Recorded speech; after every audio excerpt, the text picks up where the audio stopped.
What came to mind is journaling. Is that something that you work with your athletes? And how powerful is that of a tool?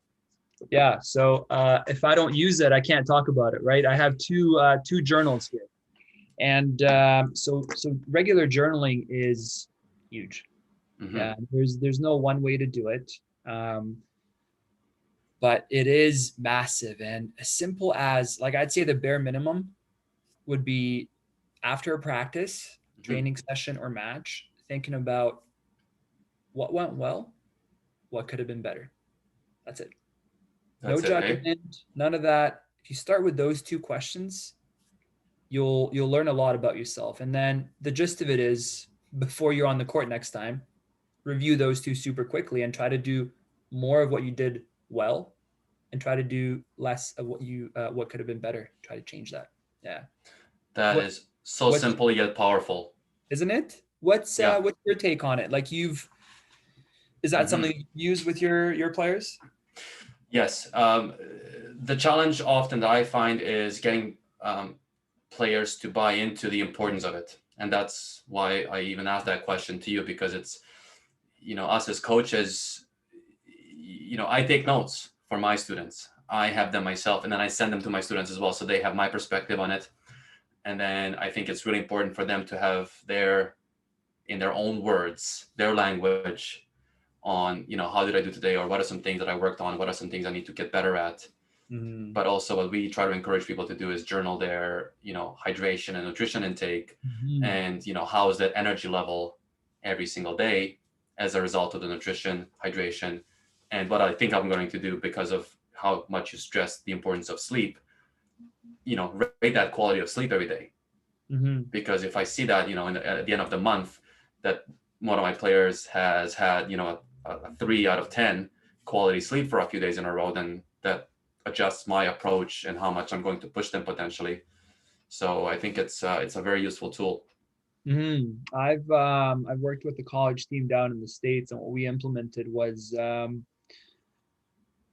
so they already had this sort of like survey that players would fill in every Mm-hmm. time they would come to training, and it was a Google form. So you just literally go in on the tablet and fill it in.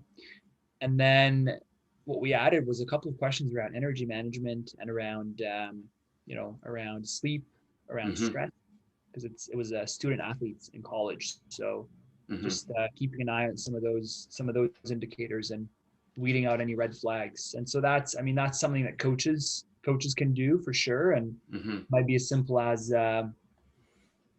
having a whiteboard with players' names on it, and have players rate it, or have them think about it. Like you can get people to reflect internally as well, and yes, getting that buy-in around journaling is tough, especially for guys, I've found, Right. because they see it as you know as not a guy thing to do. Mm-hmm. But then when you bring in examples of NFL stars and soccer players and tennis players that actually do use journaling as a tool, that's I'd say that helps build that buy-in for sure. Right. And keeping it simple enough that someone can do that in a few minutes of their day.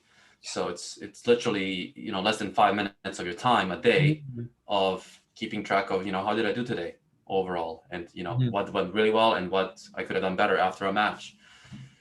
It just allows you so much to learn and grow. For sure. I'd say, yeah, just and building that into the lesson. Mm-hmm. Instead of saying when you go home, fill this in, I'd say, hey, let's take 3 minutes to reflect on what worked well for you in today's lesson and what could have been better. Mm-hmm. What did you learn about yourself? How is your confidence? It could be any number of questions.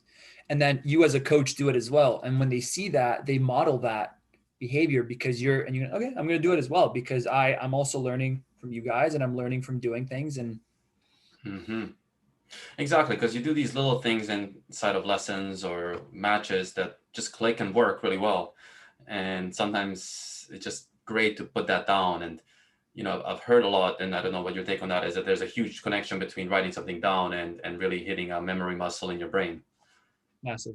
Yeah. Yeah, yeah, I know Tennis BC used to give out these player journals. I correct. don't know. I don't know if that I thought that was great. I Yes. thought that was great. Yeah. For I just I thought that was very useful. It had a lot of good exercises in the back, and I thought it was very underutilized.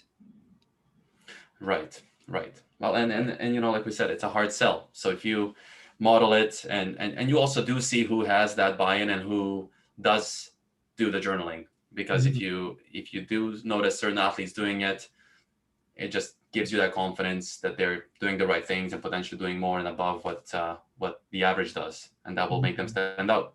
Mhm.